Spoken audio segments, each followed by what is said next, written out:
ये वो समृद्ध शक्ति है, एक वचन में सब कुछ कर सकता है आपके लिए, लेकिन उसके कराने योग्य आपने बनना पड़ेगा। कहते हैं सतगुरु के दरबार में कमी काहे की ना, और अनसा मौज नहीं पा रहा तेरी चूक चाकरी में। तो इस सच्चे दरबार में किसी चीज की कमी नहीं है, और आपके ऊपर मेहर नहीं हो रही है तो आपकी कोई चाकरी में, आपकी सेवा और सुरक्षा में कोई त्रुटि है, उसको ठीक कर, तुरंत बिजली आ जाएगी। करंट आने के लिए, बिजली पावर आने के लिए हमने उस योग्य बनना पड़ता है, गुड कंडक्टर। तो बिजली आई सारे काम होंगे, फिर तो जो उसके गुण हैं। तो उस बिजली को आने के योग्य बनाओ, और इसी तरीके से बनोगे आप, इस ज्ञान से, इस भक्ति से समर्पित हो जाओगे।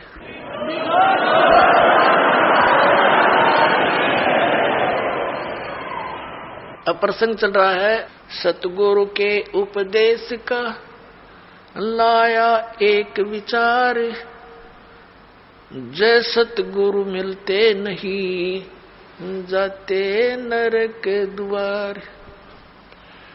अब नरक द्वार में दूध सब करते खेचा तान, उनसे कबू ना छूटता, फिर फिरता चारों खाने के दुर्गति होती। चार खानी में भ्रमता कदे ना लगता पार, और ये सब फेरा मिट गया मेरे सतगुरु के उपकार, यानी उस संत की कृपा से, इस मंत्र की प्राप्ति से मेरा यू सारा जो दुख था ये बाईपास निकल गया। 100 फेरा सब मिट गया मेरे सतगुरु के उपकार। फिर क्या बताते हैं, 7 समुद्र की मसीह करूं और लेखनी करूं बन राय, धरती का कागज करूं गुरु गुण लिखो न जाए। होय होय, अब बता के गुण लिखेंगे इस परम पिता परमात्मा का। इतने कष्टों से हमें निकाल दिया, एक कुत्ते का जीवन लिखने लगो, एक मक्के के दुख है उसके ऊपर। सर्दी का मौसम, गली में पड़ा है, पहले वो कोठी में रहता था एसी रूम में बिना भक्ति के, देख कहाँ बना उसका प्लेटफार्म, फिर गली में बैठा है, सह परिवार लेटा है, कुतिया कुत्ते बनकर, ऊपर से वर्षा हो रही है, ठिठुर रहा है, आता जाता उसका लठ मार देता है, और फिर वो भूखा उठता सुबेरे, किसी के द्वार की तरफ भागता है, तो वहां उसको सुबह सुबह कौन उसके लिए वहां परोठे तैयार कर रखा है, उसका डंडा मारेंगे चल, वो फिर दूसरे घर में घुसता है, तीसरे मनमान रसोई में पहुंच जा, क्यों भूख लग रही है, तो उसका लागे कड़मा लठ, फिर ट्या ट्या करता हुआ फिर कहाँ पहुंचेगा, कुरडिया पर गंध खाने के लिए जाएगा वो। पुणात्माओं, ये तो एक दिन का प्रोसेस है कुत्ते का। इसको सारे गधे कुत्ते सब 84 लाख योनियों को देखते हुए इसको लिखण लगे तो परमात्मा कहते, परमात्मा के गुणों का, या पूरी पृथ्वी जितना कागज हो, 7 समुद्रों की इंक हो, ये सब खत्म हो जाए पर परमेश्वर के इस गुण का अंत नहीं।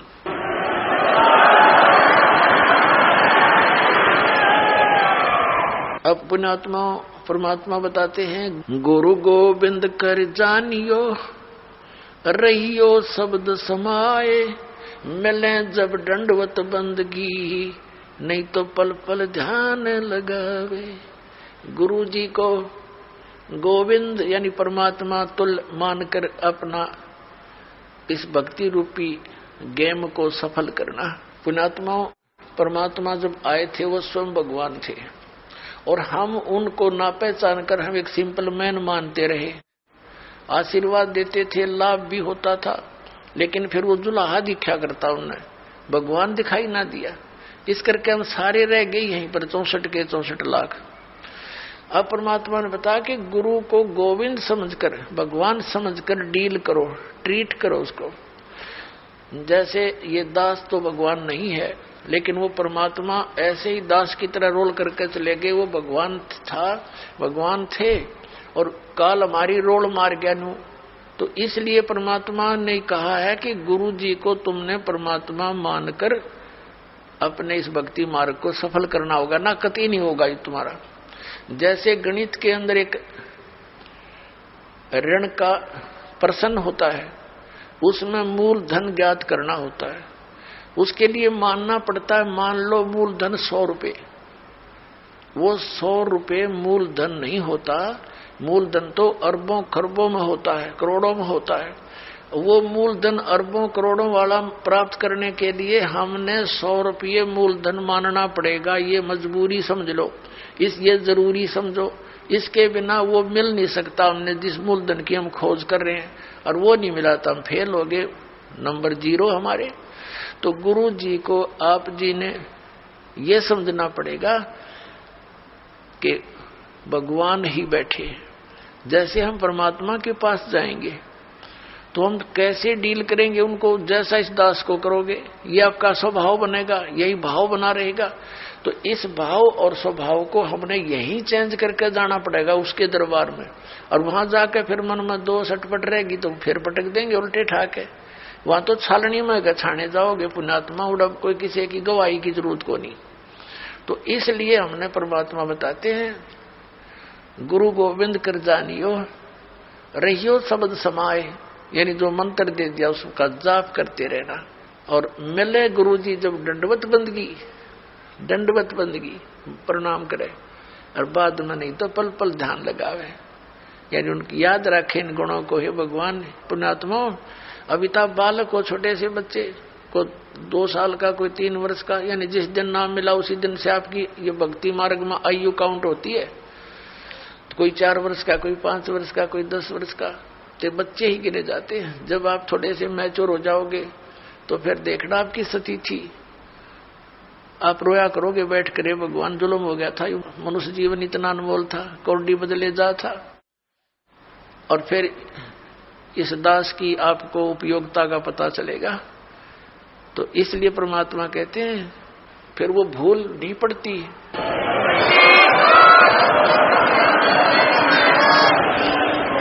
फिर उसकी भूल पड़ ही नहीं सकती। इतना उपयोगी वस्तु एक पल भी नहीं हम दूर हो सकते जिसमें इतना लगाव बन जाएगा, ऐसा खिंचाव बनेगा।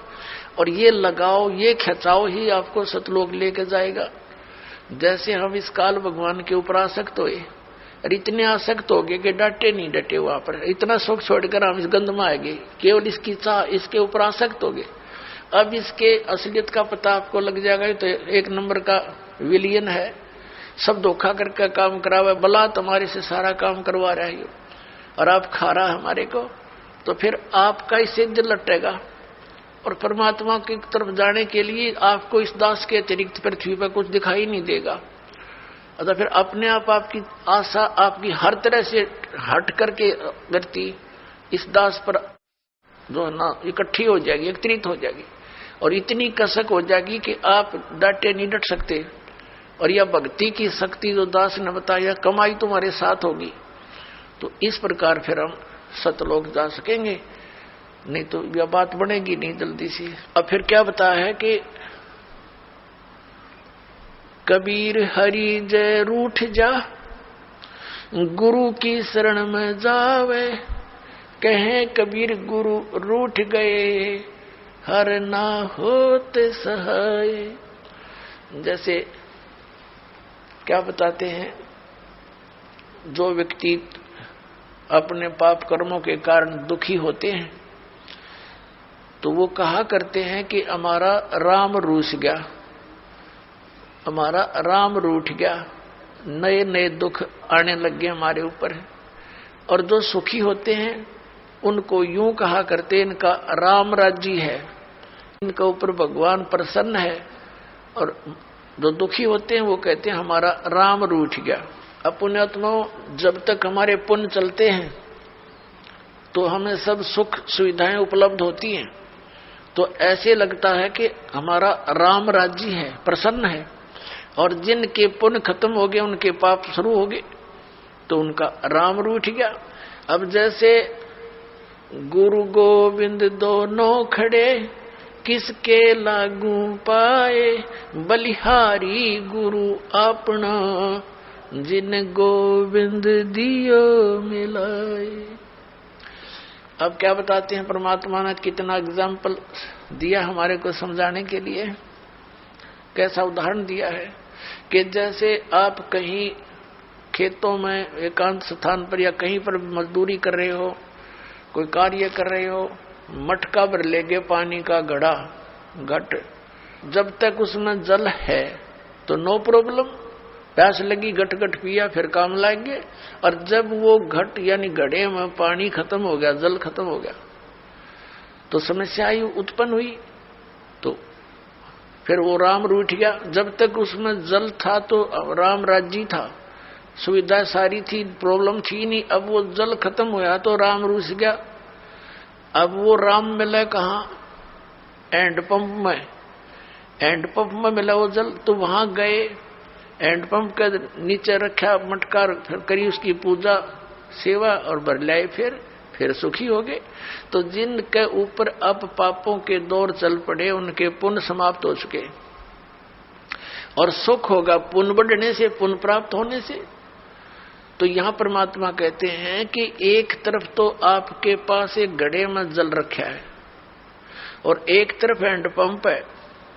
जल तो समझो वो परमात्मा है घड़े में, और हैंडपंप गुरु जी है। अब कौन से को सिलेक्ट करोगे तुम? हैंडपंप को।